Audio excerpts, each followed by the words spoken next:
اب تو باقی ہے، اسرافیل اور میں باقی ہوں۔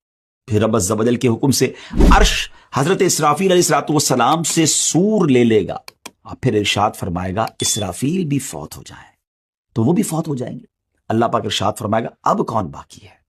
ملک الموت علیہ السلام عرض کریں گے اے میرے رب تیری ذات باقی ہے جسے موت نہیں آنی، اے اللہ میں باقی ہوں۔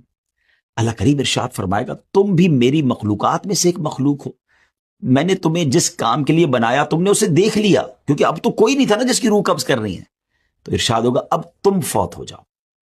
چنانچہ ملک الموت علیہ السلام بھی فوت ہو جائیں گے، اب ایک اکیلا اللہ پاک باقی ہوگا۔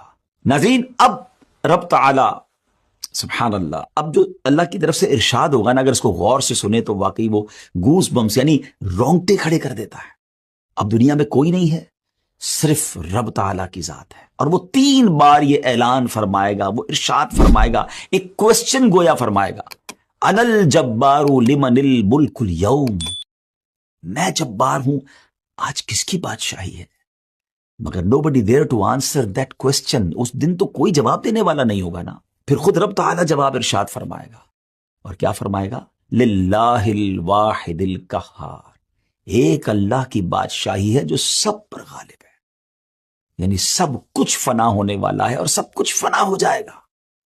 اللہ اکبر۔ آج لوگ کر و فر اور نما بعض اوقات تو جیتے ایسے ہیں جیسے مرنا نہیں ہے، لیکن یہ اعلان بتا رہا ہے کہ کوئی نہیں ہوگا، صرف رب تعالیٰ کی ذات ہوگی۔ اب کیا ہوگا؟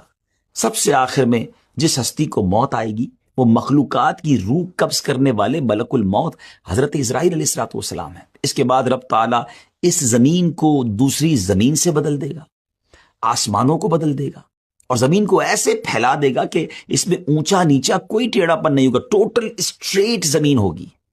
پھر اللہ پاک کے حکم سے مخلوق اس بدلی ہوئی زمین پر اس طرح آ جائے گی جیسے وہ پہلی والی زمین میں تھی، یعنی جو پہلے زمین میں دفن تھے وہ اس زمین میں دفن ہو جائیں گے، اور جو باہر تھے وہ اس پر بھی باہر رہیں گے، کیونکہ کئی لوگ تو ایسے ہوں گے جن کو دفن نہیں کیا جائے گا، وہ تو قیامت طاری ہو جائے گی، اور جو لوگ دنیا میں لوگ ہوں گے وہ اسی طرح زمین پر پھیلے ہوئے ہوں گے، وہ اس نئی زمین پر آ جائیں گے۔ یہ زمین بالکل اسٹریٹ ہوگی، اور ایسی اسٹریٹ ہوگی کہ زمین کے کونے پر بھی اگر کوئی رائے کا دانہ ہوگا تو وہ نظر آ جائے گا، ٹوٹلی اسٹریٹ زمین ہوگی۔